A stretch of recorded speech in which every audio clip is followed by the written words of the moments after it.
ಏನಿಲ್ಲ, ನಮ್ದು ಚಾನಲ್ ಒಂದು ವಿಶೇಷ ಸೆಗ್ಮೆಂಟ್ ಐತೆ. ಅಡ ಹೆಣ್ಣು ಸಿಗ್ತದ ಅಂತ. ಹೆಣ್ಣು ಸಿಗ್ತಾ ಇಲ್ಲ. ಕೆಲವ್ರು ಹೆಣ್ಣೆತ್ತವ್ರು ಹೆಂಗೆ ಅಂತಂದ್ರೆ ನನ್ನ ಕಮೆಂಟ್ಸ್ ಅಲ್ಲೇ ಬರ್ತಾ ಇರ್ತವೆ ಎಷ್ಟೊಂದು. ಅವ್ರ ಅಪ್ಪ ಹೊಲ ಗೇಮೆ ಮಾಡ್ತಾ ಇದ್ರು, ಮಗಕ್ಕೆ ಗೌರ್ಮೆಂಟ್ ಕೆಲಸ ಬೇಕಂತದೆ.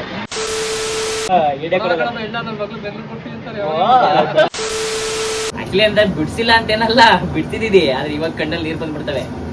ನಿಮ್ಗೆ ಬರಲ್ಲ ಬ್ರೋ? ಅಣ್ಣ ಬಂದ ತಕ್ಷಣ ಕೇಳ್ತಾ ಇದ್ದ, ಅಲ್ಲ ದೊಡ್ಡ ದೊಡ್ಡ ಕ್ಯಾಮ್ರಾ ತಗೋರ್ಬೇಕು ಮತ್ತೆ ಮೈಕ್ ತಗೋರ್ಬೇಕಲ್ವಾ ಅಂತ. ಏನೋ ಚಿಕ್ಕದಾಗಿ ಸ್ಟಾರ್ಟ್ ಮಾಡಿದೀನಿ. ನಿಮ್ ಪ್ರೀತಿ, ನಿಮ್ ವಿಶ್ವಾಸದಿಂದ ಏನಾದ್ರೂ ಮುಂದೆ ದೊಡ್ಡದಾಗಿ ತಗೊಳ್ತೀವಿ. ಪ್ರೀತಿಯ ವೀಕ್ಷಕ ಮಹಾಪ್ರಗಳಿಗೆ ನಮಸ್ಕಾರ. ಇವತ್ತಿನ ನನ್ನ ಯೂಟ್ಯೂಬ್ನ ಮೊದಲನೇ ವಿಡಿಯೋ ಶುರುವಾಗ್ತಾ ಇದೆ.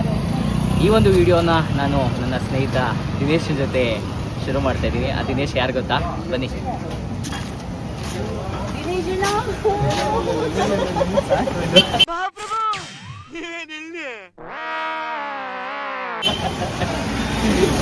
ಇವರೇ ನಮ್ಮ ಯೂಟ್ಯೂಬ್ನ ಮೊದಲನೇ ವಿಡಿಯೋದ ರೂವಾರಿಗಳು ಮತ್ತೆ ಶುರು ಮಾಡ್ತಿರೋರು ದಿನೇಶ್ ಅಂತೇಳಿ. ಯಡಿಯೂರಲ್ಲಿ, ಇದು ಯಡಿಯೂರು ಸರ್ಕಲ್. ಏನು ಸರ್ಕಲ್ ಅಂತಾರೆ ಮಗ ಇದನ್ನ? ಜಲ್ಗೆರೆ ರೋಡ್ ಅಂತ ಹೇಳ್ತಾರೆ. ಜಲ್ಗೆರೆ ರೋಡಲ್ಲಿ ಒಂದು ಹೋಟ್ಲ್ ಇಟ್ಕೊಂಡಿದ್ದಾರೆ. ನಾನು ಈ ಥರ ವಿಡಿಯೋ ಮಾಡ್ತಾ ಇದ್ದೀನಿ. ಮಗ ಫೋನ್ ಮಾಡಿಬಿಟ್ಟು ಹೇಳ್ದೆ ಅವನಿಗೆ, ಮಗ ನನಗೆ ನಿಂದೊಂದು ಇಂಟರ್ವ್ಯೂ ಮಾಡಬೇಕು, ನಾನು ಟೈಮ್ ಕೊಡು ಅಂತ. ಮಗ ಸಂಜೆ ಗಂಟೆ ಟೈಮ್ ತಗೊಂಡು ಹೇಳ್ದ, ಆಯ್ತು ಮಗ ಬಾ ಸಿಗ್ತೀನಿ ಅಂತ. ಫೋನ್ ಮಾಡಿದ ತಕ್ಷಣ ಬೇಡ ಅನ್ನೋ ಒಂದು ನೆಗೆಟಿವ್ ಮಾತಾಡಿದೆ. ಸರಿ ಮಗ ಆಯಿತು ಅಂತ ಹೇಳಿದ್ದಕ್ಕೆ ಸುಮ್ಮನೆ ಧನ್ಯವಾದಗಳು. ಬಂದು ಕೊಡಿ ಅಣ್ಣ, ಇಡ್ಲಿ ಕೊಡಿ ಅಣ್ಣ, ಸಿಂಗಲ್ ಇಡ್ಲಿ ಕೊಡಿ ಅವ್ರಿಗೆ. ಇವ್ರ ಅಣ್ಣ ಯೋಗೇಶ್ ಅಂತೇಳಿ.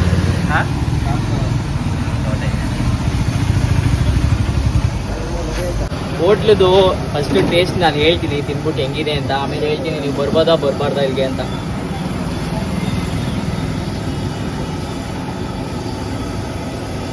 ನಮ್ಮ ಜೊತೆ ಯಾವಾಗ ಕಲ್ತ್ಕೊಂಡ್ಬಿಟ್ಟೆ ಎಷ್ಟೊಂದು ಚೆನ್ನಾಗಿ ಮಾಡತ್ತ. ಅಪ್ಪೇ ಇದು ಯಾವ್ದೋ flash back rebel star Ambareesh ಹಳೇದು, ಅಕ್ಕಿಲ್ಲ ಬೆಳೆ ಇಲ್ಲ ಚಕ್ರ ಕತೆ ಇದಂಗಿದೆಯಲ್ಲಪ್ಪೇ. ಯಾವಾಗಲೇ ಕಲ್ತೆ? ನಿಜ ಗೈಸ್, ತುಂಬ ಚೆನ್ನಾಗೈತೆ. ನೀವು ಯಾರಾದರೂ ಯಡಿಯೂರಿಗೆ ಬರ್ತಾ ಇರ್ತೀರ ಅಂತ ಅಂದ್ಕೊಳ್ತೀನಿ. ಬಂದು ತಿನ್ನಿ, ತುಂಬ ನಿಜಕ್ಕೂ ಚೆನ್ನಾಗಿದೆ. ಹೋಟೆಲ್ ಏನಂತಿರುತ್ತೆ? ಇಡ್ಲಿ, ರೈಸ್ ಬಾತ್, ವಡೆ, ಚಿತ್ರಾನ್ನ, ಪೂರಿ. ಮಧ್ಯಾಹ್ನ ಮುದ್ದೆ ಊಟ, ಚಪಾತಿ ಊಟ, ಅನ್ನ ಸಾಂಬಾರು. ಸರ್ ಮುದ್ದೆ ಸಿಗ್ತದಾ? ಸಿಗುತ್ತೆ. ಎಲ್ಲಿ ಬರ್ತದೆ ಇದು ಕರೆಕ್ಟಾಗಿ exact location Yediyur bus stand, Jaldigere road. Bus ಸ್ಟ್ಯಾಂಡಿಂದ ಒಂದು 100 ಮೀಟ್ರ್ ಜಲ್ದಿಗೆರೆ ರೋಡ್. ಬನ್ನಿ, ಟೇಸ್ಟ್ ಮಾಡಿ. ಚೆನ್ನಾಗಿತ್ತು ಅಂತಂದರೆ ಚೆನ್ನಾಗಿತ್ತು ಅಂತೇಳಿ, ಚೆನ್ನಾಗಿಲ್ಲ ಅಂತಂದ್ರೆ ಮುಖದ ಮೇಲೆ ನೇರವಾಗಿ ಉರುಟೋಗಿ. ಸ್ವಲ್ಪ ನಾಚ್ಕೊಳ್ತಾನೆ. ಕಾಲೇಜಲ್ಲಿ ಹೀಗೆ ಕಿಲ್ಲಾಡಿದ ಬಗ್ಗೆ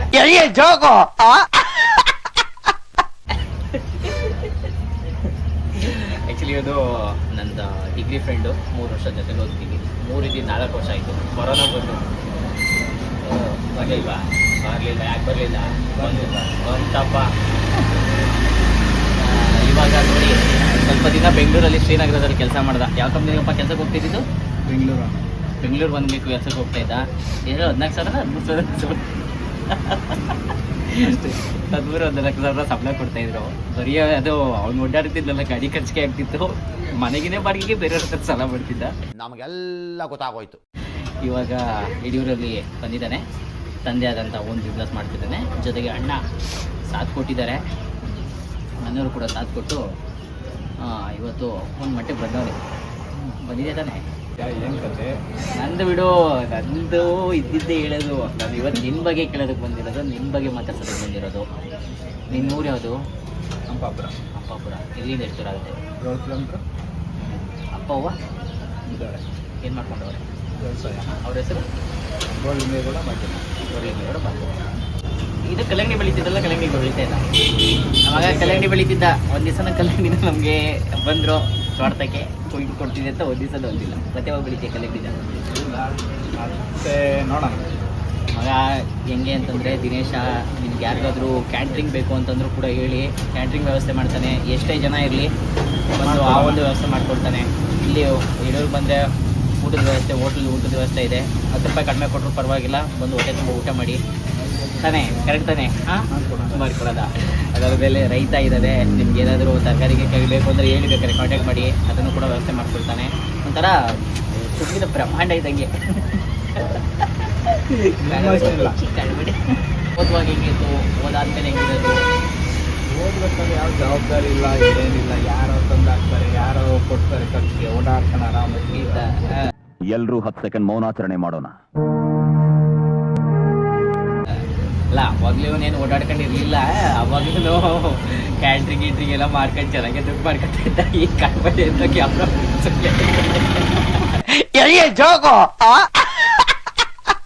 ಅವಾಗ್ಲಿಂದ ದುಡ್ಡು ಮಾಡ್ತದೆ ಹೋದೆ. ಬರ್ತಿದ್ದೆ ಆಡ ಎಲ್ಲ ನೀವು ಕೈ ಕೆಳಗಡೆ ಬರ್ತಿದ್ದು 700 ರೂಪಾಯಿ 800 ರೂಪಾಯಿ.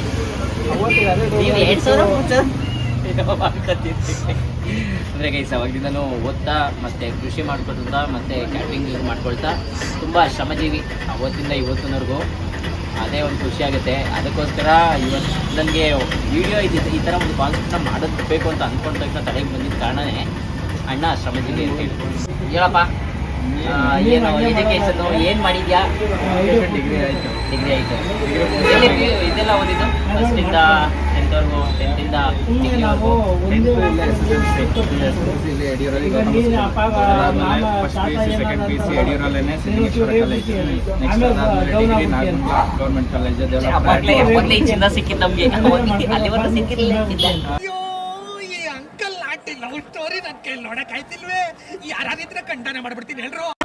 ಆಮೇಲೆ ಸಿಕ್ಕಿದ್ದು ಎಷ್ಟಾಗಿದೆ? 440.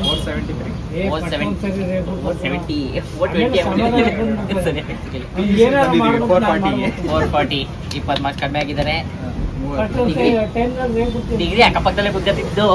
ನಾಲ್ಕು ಬರ್ದಾಗಿದ್ದಾರೆ. ಇವನ ಹತ್ರ ನೋಡ್ಕೊ, ಇವನ ಹತ್ರ ಬರ್ದಾಗ ದೇವ್ರು ನಿಂಗೆ ಒಳ್ಳೇದು ಮಾಡ್ತದ. ನಿನ್ ಜನ್ಮಕ್ಕೆ ಹೋಗು. ನಂದು 8.3 ಗ್ರೇಡ್. Congratulation brother. 7.8. ಬರಕ್ಕಿಲ್ವೇ? ಇಬ್ಬರು ಅಕ್ಕಪಕ್ಕ ಕುತ್ಕೊಂಡು ನೋಡ್ಕೊಂಡ್ ಬರ್ತಿದ್ದೀವಿ. ಬರಕ್ಕಿಲ್ವೇ? ಅಬ್ಬಬ್ಬಬ್ಬ ಲ್ಯಾಟ್ರಿ ಇನ್ಕಮ್ ಟ್ಯಾಕ್ಸ್. ಆಯ್ತಪ್ಪ, ಓದ್ಬಿಟ್ಟು ಇವಾಗೆಲ್ಲ ಗೌರ್ಮೆಂಟ್ ಕೆಲಸ ಅದು ಇದು ಅಂತಾರೆ. ಇನ್ನು ಅದನ್ನ ಮಾಡಿದೆ ಏನಕ್ಕಪ್ಪ ಬಿಸ್ನೆಸ್ ಸ್ಟಾರ್ಟ್ ಮಾಡಿದೆ. ಏನೋ ಅವಾಗಿನ ಮೈಂಡಲ್ಲಿ ಒಂದು ಸ್ವಂತವಾಗಿ ಏನಾದರೂ ಒಂದು ಮಾಡಬೇಕು ಆದ್ರೂ ಬೇಡ ಅಂತ ಹೇಳ್ಬಿಟ್ಟು ಹೊರಗಡೆ ಹೋಗಿ ಕೆಲಸ ಮಾಡ್ದ. ಅಣ್ಣ ಒಂದು ನಂಬರ್ ಹೇಳಿದ ನನಗೆ ಅವಾಗಲೇ ಬಂದ ತಕ್ಷಣ ಎಷ್ಟು ದುಡಿತಾ ಇದೀವಿ ಅಂತ. ಆ ದುಡಿಮೆ ಎಲ್ಲ ನಿಮ್ಗೆ ಹೇಳಲ್ಲ. ಏನಕ್ಕೆ ಅಂತಂದ್ರೆ ನೀವೆಲ್ಲ ತಿಳ್ಕೊಂಡ್ಬಿಡ್ತೀರ. ಆಮೇಲೆ ಹೋಟ್ಲು ಮಾಡೋದು ಇಷ್ಟೊಂದು ಎಷ್ಟು ಶ್ರಮ ಪಡ್ತಾನೆ ಅಂತ ಅವನು ಗೊತ್ತು. ನಾನು ಕೇಳ್ಕೊಂಡೆ ನನ್ನ ಎಷ್ಟು ಗಂಟೆಗೆ ಬಂದಿ ಅಂತ. ನೀನು ಎಷ್ಟು ಗಂಟೆಗಾರ ಬಾ ಅಂತಂದ. ಆಗ ನಾನು 5 ಗಂಟೆ ಬಲ್ಲ, ನಾನು 4:15 ಎದ್ದಿರ್ತೀನಿ ನೀನು ಬಾ ಅಂತಂದ. ಅಂತಂದ್ರೆ ಅಷ್ಟು ಶ್ರಮ ಇದೆ. ಸುಮ್ಮನೆ ಅವ್ರು ನಮ್ಗೆ ಹೇಳ್ಬಿಟ್ಟು ಬಂದ್ಬಿಡಲ್ಲ. ಒಂದು ಬಿಸ್ನೆಸ್ ಯಾವತ್ತೂ ಸುಲಭ ಇರಲ್ಲ. ಶ್ರಮ ಪಟ್ರೇನೆ ಒಂದು ಬಿಸ್ನೆಸ್. ಸುಮ್ನೆ ಹೇಳ್ತಾರೆ ಅವನಿಗೆ ಏನೋ ಆರಾಮಾಗಿ ಓಡಾಡ್ಕೊಂಡು ಏನೋ ಒಂದ್ ನಡೀತದೆ ಅಂತಾರೆ. 4 ಗಂಟೆಗೆ ಎದ್ದೇಳೋದು ಯಾರಿಗೂ ಗೊತ್ತಿಲ್ಲ. 7 ಗಂಟೆಗೆ ಟಿಫನ್ ರೆಡಿ ಆಗೋದು ಮಾತ್ರ ನೋಡ್ತಾರೆ. 4 ಗಂಟೆಗೆ ಎದ್ದು ನಾವು ಬಂದು ಅದು ರೆಡಿ ಮಾಡೋದು ಶ್ರಮ ನಮಗ್ ಮಾತ್ರ ಗೊತ್ತಿರ್ತದೆ. ಒಂದಿನ ಕರೆಂಟ್ ಇರಲ್ಲ, ಒಂದಿನ ರುಬ್ಕೊಡೋರು ಇರಲ್ಲ, ಕರೆಕ್ಟೇ ಇಲ್ಲ. ಈಗ ಒಬ್ಬ ಹುಡುಗನ್ ಕೆಲಸಕ್ಕೆ ಇಟ್ಕೊಂಡವ್ರೆ, ಅವನೇನಾದ್ರು ಬರ್ಲಿಲ್ಲ ಅಂದ್ರೆ ಆ ಕೆಲಸ ನೀನೇ ನಾವೇ ಮಾಡ್ಬೇಕು. ಪಾತ್ರೆ ತೊಳೆ ಬರ್ಲಿಲ್ಲ ನಾವೇ ತೊಳ್ಕೊಬೇಕು. ಏನು ಮಾಡಕ್ಕಾಗಲ್ಲ. ಇದೆ ಇಲ್ಲೊಂದು ಸಮಸ್ಯೆ ಖಂಡಿತ ಇದೆ. ರುಚಿ ಮುಖ್ಯವಾಗಿ ಅಣ್ಣನ ಕೈ ರುಚಿ ಅಂತ ನೀವು ನೆಕ್ಸ್ಟ್ ಲೆವೆಲ್. ಆಕ್ಚುಲಿ ಏನಂತಂದ್ರೆ ನಾವು ಅಡಿಗೆ ಕೆಲ್ಸಕ್ಕೆ ಹೋಗ್ತಾ ಇದ್ವಿ ಅವನ ಜೊತೆ. ಇಲ್ಲಿ ಕುಣಗ್ಲಲ್ಲಿ ಒಂದು ಭಟ್ರ ಕೆಲಸ ಇತ್ತು. ಅದ್ರಲ್ಲಿ ಒಂದು ಬಕೆಟ್ ಅನ್ನನ ನಾನು ನನ್ನ ಫ್ರೆಂಡ್ ಬೆಳೆ ದಾಲ್ ಮಾತ್ರ ನೆಕ್ಸ್ಟ್ ಲೆವೆಲ್ ಮಗ. ಹೆಸರು ಬೆಳೆ ನೆಕ್ಸ್ಟ್ ಲೆವೆಲ್. ಅಣ್ಣನ ಕೈ ರುಚಿ ನೀವು ಸವಿಬೇಕು. ಬನ್ನಿ ಒಂದ್ಸಲಿ ಯಡಿಯೂರ್ ಕಡೆ ಬಂದಾಗ ನೀವು ಬರಬೇಕು, ನೀವು ತಿನ್ಬೇಕು, ಸವಿಬೇಕು ರುಚಿಯ. ಏನಕ್ಕೋಸ್ಕರ ನೀವು ಬಿಸ್ನೆಸ್ನೇ ಮಾಡಬೇಕು ಅಂತ ಅನಿಸ್ತು. ಈ ಬೆಂಗಳೂರಿನ ಹೆಂಗೆ ನೀವು ಕೆಲಸ ಮಾಡ್ತಾ ಇದ್ದೀವಿ? ಎಷ್ಟು ತಿಂಗಳು ಮಾಡ್ತಾ ಇದ್ದೀವಿ? 3 ತಿಂಗಳು. ಅಲ್ಲಿಂದ ಬಿಡ್ತದೆ. ಅಡ್ಜಸ್ಟ್ ಆಗಲ್ಲ. ಬೆಂಗಳೂರು ಮನೆ ಬಾಡಿಗೆ ಕಟ್ಟಬೇಕು, ಸಂಬಳ ಕೊಡೋದು, ನಮ್ಮ ಮೇಂಟೆನೆನ್ಸ್ ಮತ್ತು ಮನೆಗೆ ಏನು ಕೊಡೋದು. ಮನೇಲಿ ಏನೋ ಅನ್ಕೊಂಡ್ರೆ ಬೆಂಗಳೂರಲ್ಲಿ ಏನೋ ಕೆಲಸ ಮಾಡ್ಕೊಂಡು ಇವ್ರು ಅನ್ಕೊಳ್ಳೋದು. ಅಲ್ಲಿ ನಮ್ಮ ಖರ್ಚಿಗೂ ದುಡ್ಡಾಗಿರಲ್ಲ. ಏನಂತಂದ್ರೆ ನಾವು ಬೆಂಗಳೂರಲ್ಲಿ ಇರೋದು ಕತೆ ಹೆಂಗಂತಂದ್ರೆ, ಅಲ್ಲಿರುವಾಗ ನಾವ್ ಎಂತೆಂತ ಬಟ್ಟೆ ಹಾಕಿರ್ತೀವಿ ಅಂತಂದ್ರೆ ನೋಡಕ್ಕಾಗಲ್ಲ. ಊರಿಗೆ ಬಂದಾಗ ಮಾತ್ರ ಒಂದು ಒಳ್ಳೆ ಬೆಲ್ಟ್, ಬ್ಯಾಗಿ ಪ್ಯಾಂಟ್ಸು, ಒಂದು ಸ್ವಲ್ಪ ದೊಡ್ಡ ಶೂ, ಪ್ಯಾಂಟ್ ಗೀಗಳು ಹಾಕೋಬತ್ತೀವಿ, ತುಂಬಾ ಚೆನ್ನಾಗಿ ಕಾಣಿಸ್ಕೊಡ್ತೀವಿ. ಜನ ಏನ್ ಅನ್ಕೋತಾರೆ, ಓ ಭಾರಿ ದುಡ್ಡು ಮಾಡೋದು ಅಂತ ಅನ್ಕೋತಾರೆ. ತಿನ್ನೋ ಪರಿಸ್ಥಿತಿ ಇರ್ತದೆ, ಮತ್ತೆ ಮಗ ಈ ಬಿಸ್ನೆಸ್ನೇ ಸ್ಟಾರ್ಟ್ ಮಾಡಬೇಕು ಅಂತ ಮೊದಲು ಏನೇನು ಬೆಂಗಳೂರು ಬಿಟ್ಟು ಬಂದು ಮತ್ತೆ ಇಲ್ಲಿ ಕುಣಿಗಲಲ್ಲಿ ಒಂದು ಫೈನಾನ್ಸ್ ಕೆಲಸ ಮಾಡ್ತಿದ್ದೆ. ಅಲ್ಲಿಗೆ ಸಂಬಳ ಸಾಕಾಗ್ತಿರ್ಲಿಲ್ಲ, ಆಫೀಸರ್ ಆಗಿದ್ದೀರಿ. ಆದ್ರೂ ಇರ್ಲಿ ಅಂತ ಮಾಡ್ಕೊಂಡು ಹೋಗ್ತಾ ಇದ್ದು. ಯಾಕೋ ಅಲ್ಲೂ ಬೇಜಾರಾಯ್ತು, ಕೇಳಿದಾಗ ರಜೆಗಳು ಕೊಡಲ್ಲ, ಟಾರ್ಗೆಟ್. ಇದಂತೂ ತುಂಬಾ ಪ್ರಾಬ್ಲಮ್ ಸ್ನೇಹಿತರೆ. ಏನಂತಂದ್ರೆ ನಾವು ಕೆಲ್ಸಕ್ಕೆ ಹೋಗ್ತಾ ಇದೀವಿ ಅಥವಾ ನೀವು ಯಾರಾದ್ರೂ ಹೋಗ್ತೀನಿ ಅಂದ್ರೆ ಈ ನೋವನ್ನ ನೀವು ಅನುಭವಿಸಿರ್ತೀರಾ. ಏನೋ ನಿಮ್ಗೆ ಆ ನಿರ್ದಿಷ್ಟ ಅವಧಿಗೆ ರಜಾ ಬೇಕಾಗಿರುತ್ತೆ. ಆ ರಜಾನ ಕೊಡೋದಿಕ್ಕೆ ಪುಣ್ಯಾತಂದ್ರು ಮ್ಯಾನೇಜರ್ ಅವ್ರ ಪಾದ ಹಿಡಿಬೇಕು, ಇಲ್ಲ ಅವ್ರಿಗೆ ಬಕೆಟ್ ಹಿಡಿಬೇಕು. ಬಕೆಟ್ ಹಿಡಿದ್ರೆ ಈಸಿ ಆಗ್ತಿರುತ್ತೆ ನಿಮಗೆ. ಬಟ್ ನಮ್ಮ ಹುಡುಗರು ಯಾರು ಬಕೆಟ್ ಹಿಡಿಯಂತ ಕೆಲ್ಸದವ್ರು ಯಾರು ಮಾಡಕ್ ಹೋಗಲ್ಲ. ಬೇಡ ಅಂತ ಹೇಳ್ಬಿಟ್ಟು ಮತ್ತೆ ಅಲ್ಲಿಂದ ಟಾರ್ಗೆಟ್ ಟಾರ್ಚರು. ಯಾಕೋ ಬೇಜಾರಾಯ್ತು, ಸರಿ ಅಂತ ಹೇಳ್ಬಿಟ್ಟು ಅದನ್ನು ಬಿಟ್ಟೆ ಏನಾದ್ರು ಬಿಸ್ನೆಸ್ ಮಾಡ್ಬೇಕು ಅಂತ ಅವಾಗ ಮೈಂಡಿಗೆ ಬಂತು. ಸರಿ ಅಂತ ಹೇಳ್ಬಿಟ್ಟು ಫಸ್ಟ್ ಸಿಮೆಂಟ್ ಅಂಗಡಿ ಮಾಡೋಣ ಅಂತ ಮೈಂಡಲ್ಲಿ ತಗೊಂಡೆ. ಫಸ್ಟ್ ಒಂದು ನಮ್ಮ ಮಾಡೋದು ಮಾಡ್ತೀವಿ, ನಾವು ಹುಟ್ಟು ಬೆಳೆದಿರೋ ಊರಲ್ಲೇ ಹೊರಗಡೆ ಹೋಗಿ ಯಾಕೆ ಮಾಡಬೇಕು ಅಂತ ಬಂದು ಸರಿ ಅಂತ ಊರಲ್ಲೇ ನೋಡಿದ್ರೆ ಸಿಮೆಂಟ್ ಅಂಗಡಿ ಇದು ಮಾಡ್ಬೋದು, ಹೆಂಗ್ ಮಾಡ್ಬೋದು, ಬಜೆಟ್ ಎಷ್ಟು ಬೇಕು, ಬಂಡವಾಳ ಎಷ್ಟಾಗುತ್ತೆ ಎಲ್ಲ ಯೋಚನೆ ಮಾಡ್ಬೋದು. ಯಾಕೋ ಸ್ವಲ್ಪ ಸಿಮೆಂಟ್ ಅಂಗಡಿ ಯಡಿಯೂರಲ್ಲಿ ಜಾಸ್ತಿ ಕಾಂಪಿಟೇಷನ್ ಜಾಸ್ತಿ ಇದೆ. ಕಾಂಪಿಟೇಷನ್ ಸ್ವಲ್ಪ ಕಷ್ಟ ಆಯ್ತು ಅನ್ನಿಸ್ತು. ಜೊತೆಗೆ ನಮ್ಮ ಅಣ್ಣಂಗೆ ಮಾಡಬೇಕು ಅಂತ ತುಂಬ ಆಸೆ ಮಾಡ್ತಿದ್ದೆ. ಸರಿ ಆಯ್ತು ಅಂತ ನಮಗೂ ಅಡುಗೆ ಕೆಲಸ ಇಬ್ರಿಗೂ ಬರ್ತಿತ್ತು. ಆದಂಗೆ ಆಗಲಿ ಚಿಕ್ಕದಾಗಿ ಒಂದು ಹೋಟ್ಲು ಮಾಡೋಣ, ಟಿಫನ್ ಮಾತ್ರ ಮಾಡೋಣ ಅಂತ ಅವಾಗ ಮೈಂಡಿಗೆ ಬಂದಿದೆ. ನೋಡಿ ಗೈಸ್,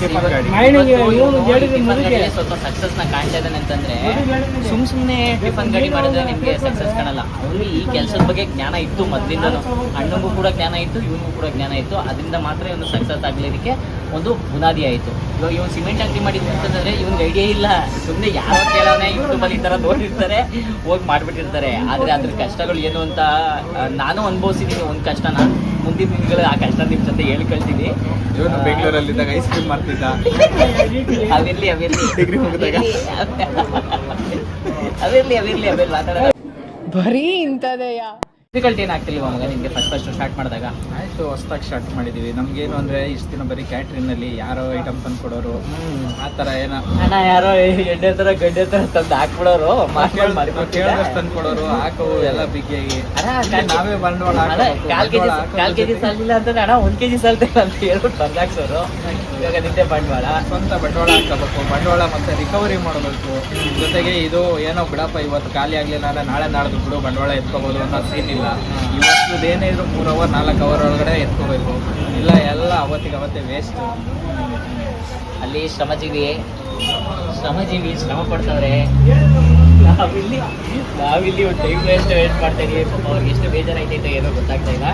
ಆದರೂ ಕೂಡ ಇವತ್ತೊಂದು ದಿವಸ ಹಣ ಬೇಜಾರು ಮಾಡ್ಕೊಂಬೇಡಿ ಅಂತ ಹೇಳ್ತಾ ಮಗ ಅಕಸ್ಮಾತ್ ಯಾರಾದರೂ ಇದೇ ಥರ ಬಿಸ್ನೆಸ್ ಅವ್ರಿಗೆ ಆಲ್ರೆಡಿ ಐಡಿಯಾ ಇದ್ದು ಅಥವಾ ಅವ್ರಿಗೆ ಮಾಡೋದು ಸಮಸ್ಯೆ ಇದ್ದು ಮಾಡಬೇಕು ಅಂತಂದರೆ ಏನೆಲ್ಲ ಖರ್ಚಾಗ್ಬೋದು ಮತ್ತು ಏನು ಬುನಾದಿ ಇರಬೇಕು ಮಗ ಅವ್ರಿಗೆ ಮಾಡೋದಕ್ಕೆ? ನೀನು ಕೈಯಲ್ಲಿ ಕೆಲಸ ಇರಬೇಕು. ಭಟ್ರು ಮೆಚ್ಕೊಂಡು ಮಾಡ್ತೀನಿ ಅನ್ನೋದು ಬಿಟ್ಬಿಡ್ಬೇಕು. ಅವ್ರ ಕೆಲಸ ಕಲ್ತಿರ್ಬೇಕು. ಕೆಲಸ ಅರ್ಧ ಆದರೂ ಕಲ್ತಿರ್ಬೇಕು. ಯಾಕೆಂದರೆ ಭಟ್ರು ಅವ್ರ ಪರಿಸ್ಥಿತಿಗಳೇನಿರ್ತವೆ, ಒಂದಿನ ಬರ್ತಾರೆ 2 ದಿನ ಬರಲ್ಲ. ಅವಾಗ ನೀವು ಸುಮ್ಮನೆ ಒಂದಿನ ಹೋಟ್ಲು ಓಪನ್ ಮಾಡಿ 3 ದಿನ ರಜಾ ಮಾಡಿದ್ರೆ ಗಿರಾಕಿಗಳು ಮಿಸ್ ಆಗ್ತಾರೆ.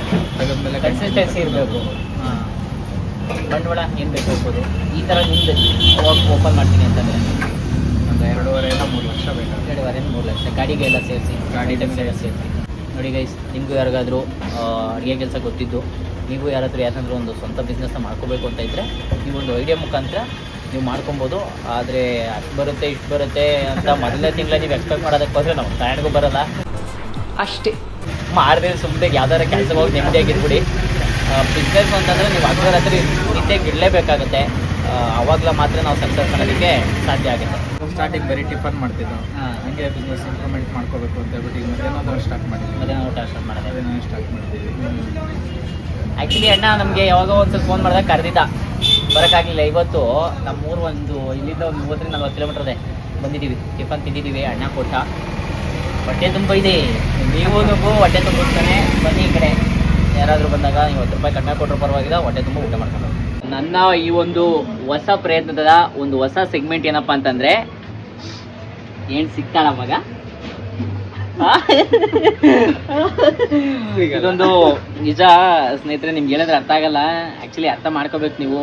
ಈ ಹಳ್ಳಿ ಯುವಕರಿಗೆ ಅಥವಾ ಮಿಡಲ್ ಕ್ಲಾಸ್ ಹುಡುಗಿರು ಸಿಗೋದು ತುಂಬಾ ಕಷ್ಟ ಆಗ್ಬಿಟ್ಟದೆ. ಅದಕ್ಕೋಸ್ಕರ ಕೇಳ್ತಿದ್ದೀನಿ, ನೀನ್ ಬಿಸ್ನೆಸ್ ಮಾಡ್ತಿದ್ಯಾ ಮಗ? ಆಲ್ರೆಡಿ ನೋಡ್ಕೊಂಡಿದ್ಯಾ? ನಿಮ್ ಹುಡುಗಿ ನೋಡ್ತಾ ಇರ್ತಾಳೆ, ಅವಳ ಮೇಲೆ ಆಡೇಗಳು ಏನಾದ್ರು ನೋಡ್ಕೊಂಡಿದ್ಯಾ ಮಗ ಆಲ್ರೆಡಿ? ಇನ್ನೂ ಇಲ್ಲ. ನೋಡ್ಬೇಕು, ನೋಡಿ, ಒಳ್ಳೆ ಹುಡುಗ ಇದ್ದಾನೆ. ನೋಡೋಣ. ನಾನ್ ನೋಡಿರೋ ಮಟ್ಕೊಂತು ಒಳ್ಳೆ ಹುಡುಗ. ಬೇರೆ ಕಡೆ ಏನಾದ್ರು ಇತ್ತು ಅಂತ ನನಗೆ ಗೊತ್ತಿಲ್ಲ, ಆದ್ರೆ ಒಳ್ಳೆ ಹುಡುಗ ಇದ್ದಾನೆ. ಬಿಸ್ನೆಸ್ ಇದೆ, ಊರಲ್ಲಿ ಜಮೀನಿದೆ. ಯಾರಾದ್ರೂ ಅಪ್ಲಿಕೇಶನ್ ಹಾಕೋರಿದ್ರೆ ಹಾಕೊಳ್ಳಿ. ನಿಮ್ಗೆ ಅನ್ಸುತ್ತೆ ಮಗ ಈ ಕೆಲಸ ಎಲ್ಲ ಮಾಡಿದ್ರೆ ಹೆಣ್ಣು ಕೊಡ್ತಾರೆ ಅಂತ? ಇವಾಗ ನೋಡಿರ್ಬೋದು ನೀನು ಎಕ್ಸ್ಪೆಕ್ಟೇಷನ್ಗಳು ಹೆಂಗವೆ ಅಂತ. ಪಾದ ತೊಳಿತಂತ ಎಣ್ಣೆ ಕೊಡಲ್ಲ. ಎಣ್ಣೆ ಕೂಡ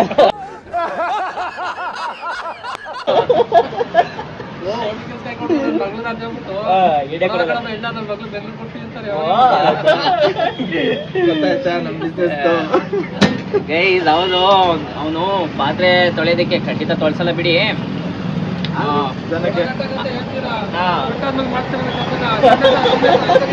ಹಂಗಂದ್ರೆ ಯಾರೋ ಎಣ್ಣೆ ತರ ಇರ್ಬೇಕು.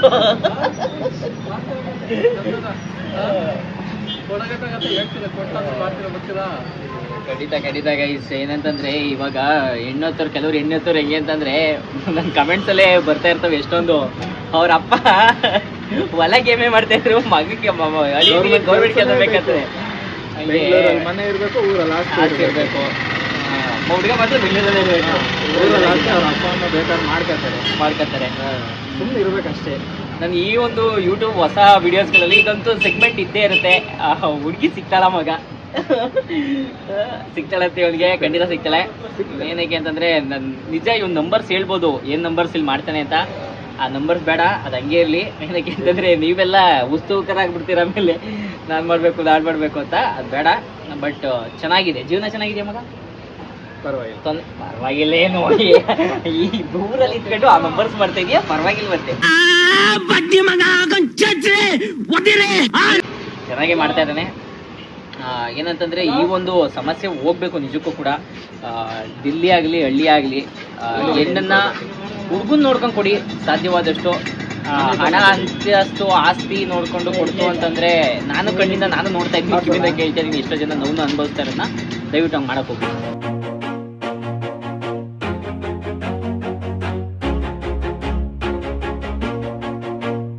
ಆಕ್ಚುಲಿ ಫೇಸ್ಬುಕ್ ಒಂದು ಎಡಿಟ್ ಅಕೌಂಟ್ ಅವೇ ಸ್ನೇಹಿತರೆ. ಒಂದು ಸ್ನೇಹಿತರಿಗೋಸ್ಕರ, ಇನ್ನೊಂದು ಸ್ನೇಹಿತೆಯರಿಗೋಸ್ಕರ. ಎರಡೆರಡು ಮೇಂಟೈನ್ ಮಾಡ್ಬೇಕಾಯ್ತು. ಮಾಡ್ತಿದ್ಯಾ ಕಳ್ಳ. ಸ್ನೇಹಿತರೆ, ಇವರು ನನ್ನ ಗೆಳೆಯ ದಿನಿಯ ಅಣ್ಣ. ಇವರು ನೋಡಿದ್ರೆ ಮಾತಾಡೋದಕ್ಕೆ ಭಯ ಆಗ್ತಾ ಇತ್ತು, ಆದ್ರೂ ಕರೆದು ಕಳ್ಸ್ಕೊಂಡಿದ್ವಿ. ಅಣ್ಣ, ಇವಾಗ ದಿನಿ ನನ್ಗೆ ಗೊತ್ತಿರೋಂಗೆ ಒಂದು 3-4 ವರ್ಷ ನನ್ನ ಜೊತೆ ಓದಿದ್ದಾನೆ. ಸೊ ಡಿಗ್ರಿಯಿಂದ ನಮಗೆ ಗೊತ್ತು. ಸೊ ನೀವು ಕಂಡಂಗೆ ದಿನಿ ಹೆಂಗೆ? ದಿನಿ ಯಾವ ಥರ ಅಂದರೆ, ದಿನಿ ಯಾವ ಥರ ಅಂತಂದರೆ ಅವನ ಗುಣಗಳು ನಿಮಗೆ ಸಪೋರ್ಟಿವ್ ಆಗಿರ್ಬೋದು, ಮನೆಗೆ ಸಪೋರ್ಟಿವ್ ಆಗಿರ್ಬೋದು. ಅಂದರೆ ಇವಾಗ ಅವನೊಂಥರ ಮಿಡಲ್ ಕ್ಲಾಸ್ ಹುಡುಗ, ಹೌದಲ್ವಾ? ಸೊ ಮಿಡಲ್ ಕ್ಲಾಸ್ ಹುಡುಗನಾಗಿ ಅವನು ಚಿಕ್ಕ ವಯಸ್ಸಿಂದ ಇಲ್ಲಿವರೆಗೂ ಯಾವ ಥರ ಫಸ್ಟಿಂದನೂ ಹೋಟ್ಲು ಮಾಡಬೇಕು ಅನ್ನೋದು ಒಂದು ಆಸೆ ಇತ್ತು. ಅದಕ್ಕೋಸ್ಕರ ಇಬ್ರು ಪಾರ್ಟ್ನರ್ಶಿಪ್ ಅಲ್ಲೇ ಹೋಟ್ಲು ಮಾಡ್ಕೊತಾ ಇದ್ದೀವಿ. ಅದಕ್ಕೋಸ್ಕರನೇ ಇವಾಗ ಇಬ್ರು ಸೇರಿ ಹೋಟ್ಲು ನಡೆಸ್ತಾರೆ. ಸಪೋರ್ಟಿವ್ ಆಗಿ ಅವನು ಮನೆಯವ್ರಿಗೆ ಸಪೋರ್ಟಿವ್ ಆಗಿ ನಿಮ್ಗೆ ಅಂತ ಎಲ್ಲ ಕೇಳ್ತಾನ. ಮನೇಲಿ ಕೆಲಸ ಕಡಿಮೆನೇ ಇವಾಗ. ಏನಕ್ಕೆ ಅಂದ್ರೆ ಬೆಳಗ್ಗೆ 4 ಗಂಟೆಗೆ ಬಂದ್ರೆ ಸಾಯಂಕಾಲ 6 ಗಂಟೆ ಆಗುತ್ತೆ ನಾವು ಹೋಗೋದು. ಮನೇಲೆಲ್ಲ ಸ್ವಲ್ಪ ಕೆಲಸ ಕಡಿಮೆ, ಇಲ್ಲಿ ಏನಿದ್ರು ಕೆಲಸ ಜಾಸ್ತಿ. ಆ ಮನೇಲಿ ಅಪ್ಪ ಅಮ್ಮ ನೋಡ್ಕೊಳ್ತಾರೆ. ಅಪ್ಪ ಅಮ್ಮ ನೋಡ್ಕೊತಾರೆ. ಆಯ್ತಣ್ಣ, ಇವಾಗ ಏನಿಲ್ಲ, ನಮ್ದು ಚಾನಲ್ದು ಒಂದು ವಿಶೇಷ ಸೆಗ್ಮೆಂಟ್ ಐತೆ. ಅಡ ಹೆಣ್ಣು ಸಿಗ್ತದ ಅಂತ. ಹೆಣ್ಣು ಸಿಗ್ತಾ ಇಲ್ಲ. ನೀವು ಹುಡುಕ್ತಾ ಇದ್ದೀರಾ? ಹುಡುಕ್ತಾ ಇದೀವಿ. ಇವಾಗ ಒಂದು 3 months ಇಂದ ಹುಡುಕ್ತಾ ಇದೀವಿ. ಏನಕ್ಕಣ್ಣ, ಏನ್ ರೀಸನ್ಸ್ ಬರ್ತವೆ ನಿಮ್ಗೆ? ರೀಸನ್ ಏನಿಲ್ಲ, ಊರಲ್ಲಿದ್ದಾರೆ ಕೊಡಲ್ಲ. ಊರಲ್ಲಿದ್ರೆ ಕೊಡಲ್ಲ ಅಷ್ಟೇ. ಏನ್ ಅಂದ್ರೆ ಊರಲ್ಲಿ ಇಟ್ಕೊಂಡು ಇವಾಗ ದಿನಿ ನನ್ಗೊಂದು ನಂಬರ್ ಹೇಳ್ದಣ್ಣ, ಏನ್ ದುಡಿತಾ ಇದ್ದೀರಾ ಅಂತ. ಆ ನಂಬರ್ ಕೇಳಿದ್ರು ಕೊಡ್ತಾ ಇಲ್ವಾ ಹೆಣ್ಮಕ್ಳನ್ನ? ಯಾರು ಕೊಡ್ತೀವಿ ಅಂತ ಹೇಳೋರೇ ಇಲ್ವಲ್ಲ. ಯಾರು ಕೊಡ್ತೀವಿ? ಊರು ಅಂತಂದ್ರೆ ಬರ್ಬೇಡ ಅಂತಾರೆ ಲೆಕ್ಕಾಚಾರದಲ್ಲಿ ಅವರೇ. ಇನ್ನು ಯಾರ ಈ ಪೇಮೆಂಟ್ ವಿಷಯ ಅಂತ ಅಲ್ಲ, ಇನ್ನು ಯಾರು ಇಲ್ಲಿ ಇದೆ ಅಂತ ತೋರ್ಸೋರೆ. ಊರು ಅಂತಿದ್ರೆ ಹೇಳ್ತಿದ್ದ ತಡಿಯಪ್ಪ ಬನ್ನಿ ಅಂತಾನು ಫೋನ್ ಮಾಡಿ ಕರಿಯಲ್ಲ, ಯಾವ್ದು ಇಲ್ಲ. ನೋಡಿ ವೀಕ್ಷಕ ಭಾವಪ್ರೇಮಿಗಳೇ, ನಿಜಕ್ಕೂ ಇದು ಬದಲಾವಣೆ ಆಗ್ಬೇಕು. ಊರಲ್ಲಿ ಇತ್ತು ಅಂತಂದ್ರೆ ಏನು ನಿಮಗೆ ನೆಮ್ಮದಿ ಜಾಸ್ತಿ ಇರ್ತದೆ. ಬೆಂಗಳೂರಲ್ಲಿ ಒಂದಷ್ಟು ದಿನ ಹೋಗಿ, ಸುಮ್ಮನೆ 1-4 ತಿಂಗಳು 5 ತಿಂಗಳು ಏನೋ ದುಡ್ಡು ಇಟ್ಕೊಂಡು ಹೋಗ್ಬೇಡಿ, ಹಂಗೆ ಹೋಗಿ. ಅದ್ರ ನೋವು ಗೊತ್ತಾಯ್ತದೆ ಬೆಂಗಳೂರಲ್ಲಿ ಇಟ್ಕೊಂಡು.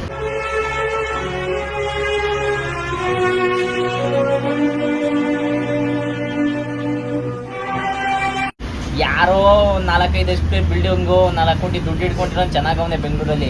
ಡೈಲಿ ದುಡ್ಡು ಸಂಪಾದನೆ ಮಾಡ್ತೀನಿ, ತಿಂಗಳು ಸಂಪಾದನೆ ಬದುಕ್ತೀನಿ ಅಂದವನು ಯಾವನು ಅಷ್ಟು ಚೆನ್ನಾಗಿಲ್ಲ. ಥ್ಯಾಂಕ್ ಯು ಅಣ್ಣ, thank you for wait. Thank you so much. ಈಗ ಇವಾಗ ಏನು ನೋಡ್ತಾ ಇದ್ದೀರಾ, ಇದು ದಿನೇಶನ್ ಸಾಮ್ರಾಜ್ಯ. ದಿನೇಶ ಅಲ್ಲೋಗಿ ಅಡುಗೆ ನಿಮ್ಮ ಮುಂದೆ ಬಡಿಸ್ಬೇಕು, ಬೆಳಿಗ್ಗೆ ತಿಂಡಿ ಮಧ್ಯಾಹ್ನ ಊಟ ಅಂತಂದ್ರೆ ಅವನು ಇಲ್ಲಿ ಕಷ್ಟಪಟ್ಟಿರ್ತಾನೆ. ನಾವು ಗಲ್ಲದ ಪೆಟ್ಟಿಗೆ ನೋಡೋದ್ಕಿಂತ ಈ ಒಂದು ಮನೆ ನೋಡಬೇಕು, ಅವನು ಎಷ್ಟು ಕಷ್ಟಪಡ್ತಾನೆ ಅಂತೇಳಿ. ಈರುಳ್ಳಿ ನಾನೆಲ್ಲ ಸುಮ್ಮನೆ ನಿಮ್ಮ ಮುಂದೆ ತೋರ್ಸೋದಕ್ಕೋಸ್ಕರ ಬಿಡಿಸ್ತಾ ಇದ್ದೀನಿ ಅಷ್ಟೇ. ದೇವ್ರು ನಿನ್ಗೆ ಒಳ್ಳೇದು ಮಾಡ್ತದ. ನಿನ್ ಜನ್ಮಕ್ಕೆ ಹೋಗೋ. ಆಕ್ಚುಲಿ ಅಂತ ಬಿಡ್ಸಿಲ್ಲ ಅಂತೇನಲ್ಲ, ಬಿಡ್ತಿದ್ದೀವಿ. ಆದ್ರೆ ಇವಾಗ ಕಣ್ಣಲ್ಲಿ ನೀರು ಬಂದ್ಬಿಡ್ತವೆ. ನಿಮ್ಗೆ ಬರೋಲ್ಲ ಬ್ರೋ? ಬರ್ತಾವಲ್ಲ. ನಿಮ್ಮ ಹೆಸರು ಬ್ರೋ? ಹೆಂಗೆ ನಿಮ್ಮ ಓನರು ಚೆನ್ನಾಗಿ ನೋಡ್ಕೊಳ್ತಾರ ನಿಮ್ಮನ್ನ? ಕಳ್ಬಡಿಯಲ್ಲಿ ಏನಾರು ಇದು ಮಾಡ್ತಾರ ನಿಮ್ಗೆ? ಚೆನ್ನಾಗಿ ನೋಡ್ಕೊತಾನ? ರಂಗಸ್ವಾಮಿ ಊಟ ಗಿಟ ಎಲ್ಲ ಚೆನ್ನಾಗಿ ಕೊಡ್ತಾನೆ. ಈ ಸಣ್ಣವರು ಮಧ್ಯಾಹ್ನ ಊಟಕ್ಕೆ ರೆಡಿ ಮಾಡ್ಕೊಳ್ತಾ ಇದಾರೆ. ಟಿಫನ್ ಟೈಮ್ ಮುಗೀತು. ಎಷ್ಟು ಟೈಮು? ಏನ್ ಬೇಜಾಡ್ಕೊಂಡು ಆಯಚೂರು ಕೆಟ್ಟೋಗ್ಬಿಟ್ಟೈತೆ. ನಿಮ್ ಪ್ರೀತಿ ವಿಶ್ವಾಸ ಇತ್ತು ಅಂತಂದ್ರೆ ಅದನ್ನು ತಗೊಳ್ತೀನಿ. ಅಣ್ಣ ಬಂದ ತಕ್ಷಣ ಕೇಳ್ತಾ ಇದ್ದ, ಅಲ್ಲೋ ದೊಡ್ಡ ಕ್ಯಾಮ್ರಾ ತಗೋರ್ಬೇಕು ಮತ್ತೆ ಮೈಕ್ ತಗೋರ್ಬೇಕಲ್ವಾ ಅಂತ. ಏನೋ ಚಿಕ್ಕದಾಗಿ ಸ್ಟಾರ್ಟ್ ಮಾಡಿದೀನಿ. ನಿಮ್ ಪ್ರೀತಿ ನಿಮ್ ವಿಶ್ವಾಸದಿಂದ ಏನಾದ್ರೂ ಮುಂದೆ ದೊಡ್ಡದಾಗಿ ತಗೊಳ್ತೀನಿ. ದೇವರು ನನಗೂ ಒಂದ್ ಸ್ವಲ್ಪ ಶಕ್ತಿ ಕೊಡ್ಬೇಕು ನಿಮ್ಮ ಮೂಲಕ. ಅವಾಗ ಇವ್ನು ಹೇಳ್ದಂಗೆ ದೊಡ್ಡ ತಗೊಂಡು ಮತ್ತೊಂದ್ಸಲ ಒಂದೇ ವಿಡಿಯೋ ಮಾಡ್ತೀನಿ. ಅವಾಗ ಅಣ್ಣ ಒಂದು ಹೋಟ್ಲು ಓಪನ್ ಮಾಡ್ಕೊಂಡಿರ್ತಾನೆ. ಅವಾಗ ಯಡಿಯೂರಲ್ಲಿ ಖಂಡಿತ ಮಾಡ್ಕೊಂಡಿರ್ತಾನೆ. ಇವಾಗ ಸಮಯ ಆಗಿದೆ. ಚಟಾಪಟ ಚಟಾಪಟ ಅಕ್ಕಮ್ಮ, ಚಟಾಪಟ ಚಟಾಪಟ.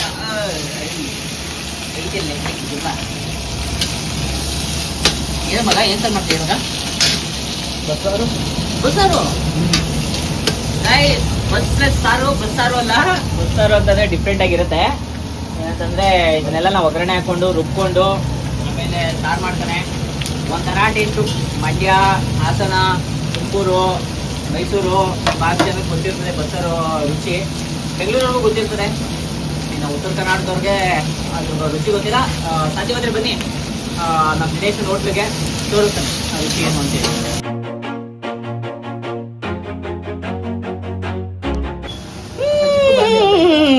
ನಿಜಾದ್ರೆ ಈ ಬಸ್ಸರ್ಗೆ ಅವ್ನು ಹಾಕೋನಲ್ಲ ಒಗ್ಗರಣೆ, ಅಬ್ಬಬ್ಬಬ್ಬ, ಇದು ಈ ಸ್ಮೆಲ್ ನ ಕುಡಿತಾ ಇದೆ. ಈ ಸ್ಮೆಲ್ ನಿಮ್ ವಿಡಿಯೋದಲ್ಲಿ ಬರಲ್ಲ, ಬಟ್ ಬಂದಿರ್ತೇವೆ ಮಾತ್ರ ನೆಕ್ಸ್ಟ್ ಲೆವೆಲ್. ನಾನು ಕಣ್ಣೆದ್ರಿಗೆ ಇದ್ರೆ ಶೂಟ್ ಮಾಡಿ ಸಾಯಿಸ್ಬಿಡ್ತೀನಿ. ಇರಿಟೇಷನ್ ಕಣ್ರಿ, ಕಳ್ಸಿ ಆಚೆ. ನೀವು ಯಾವಾಗಾದ್ರೂ ಈ ಕಡೆ ಹಾಸನ್ ಕಡೆ ಹೋಗ್ತಾ ಇರುವಾಗಲಾದ್ರೂ ಸರ್ವಿಸ್ ರೋಡ್ ಬಂದ್ಬಿಟ್ಟು ಇಲ್ಲಿ ಊಟ ಮಾಡ್ಕೊಂಡು ಹೋಗ್ತಾ ಇದ್ರಿ. ಆ ತರ ಐತೆ. ದಯವಿಟ್ಟು ಇವಾಗ್ಲೂ ಹಾಸನ್ನು ಕಡೆ ಹೋಗೋರು, ಚಿಕ್ಕಮಂಗ್ಳೂರ್ ಕಡೆ ಹೋಗೋರು, ಅಥವಾ ಹಿಂಗೆ ಧರ್ಮಸ್ಥಳ ಕಡೆ ಹೋಗೋರು, ಯಡಿಯೂರಲ್ಲಿ ಒಂದು ಎಕ್ಸಿಟ್ ತಗೊಂಡು ರೈಟ್ಗೆ ಬನ್ನಿ. ಜಲ್ಗೆರೆ ಅಮ್ಮಗೆ ಹೋಗೋ ರೋಡಲ್ಲಿ ನಿಮಗೆ ಒಂದು ಮೃಷ್ಟಾನ್ನ ಭೋಜನ ಸಿಗುತ್ತೆ. ಊಟ ಮಾಡ್ಕೊಳ್ಳಿ, ತಿನ್ಕೊಳ್ಳಿ, ಮನೆ ಕಡೆಗೆ ಹೋಗಿ. ಇಲ್ಲಿ ಬೆಳ್ಳುಳ್ಳಿ ಕಬಾಬ್ ಸಿಗಲ್ಲ, ಪ್ಯೂರ್ ವೆಜ್. ತುಂಬ ಹೃದಯದ ಧನ್ಯವಾದಗಳು. ನನಗೆ ಇಷ್ಟೊಂದು ಟೈಮ್ ಕೊಟ್ಟು ಮಾತಾಡಿ ಹೊಟ್ಟೆ ತುಂಬ ಊಟ ಕೊಟ್ಟು ಕಳಿಸ್ತಾ ಇರೋದಕ್ಕೆ. ಹಿಂಗೆ ಇರಲಿ ನಮ್ಮ ಸ್ನೇಹ ಚಿರಕಾಲ. ಜಾಸ್ತಿ ಆಗಲಿ, ಸಬ್ಸ್ಕ್ರೈಬ್ ಮಾಡ್ಕೊಳ್ಳಿ. Thank you. ನಮ್ಮ ಚಾನಲ್ ಹೆಸರು ಹೇಳು? Degree holder. ಅಷ್ಟೇ. ಇಲ್ಲ ಡಿಗ್ರಿ ಹೋಲ್ಡರ್. ಇದರಲ್ಲಿ ಫೇಸ್ಬುಕ್ಕಲ್ಲಿ ಮತ್ತು ಇನ್ಸ್ಟಾಗ್ರಾಮಲ್ಲಿ ಡಿಗ್ರಿ ಹೋಲ್ಡರ್ 2021. ದಯವಿಟ್ಟು ಫಾಲೋ ಮಾಡ್ಕೊಳ್ಳಿ, ಹಾಗೆ ಸಬ್ಸ್ಕ್ರೈಬ್ ಮಾಡ್ಕೊಳ್ಳಿ. ಮತ್ತು ಇವ್ನು ಹೋಟ್ಲ್ ಹೆಸರು ನೋಡಿ, SLN ಟಿಫನ್ ಸೆಂಟರ್. ಇವಾಗ ಅದೇನು ನೋಡ್ತಾ ಇದ್ದೀರಾ, ಹಾಸನ್ ಮೇನ್ ರೋಡು ಮತ್ತು ಹಿರಿಯೂರು. ರೈಟಲ್ಲಿ ತಗೊಂಡ್ರೆ ಇಲ್ಲೇ 50 ಮೀಟ್ರು. ಬನ್ನಿ, ಕುಣ್ಕೊಳ್ಳಿ, ತಿನ್ಕೊಳ್ಳಿ, ಮನೆ ಕಡೆ ಹೋಗ್ತಾ ಇರಿ. ಧನ್ಯವಾದಗಳು.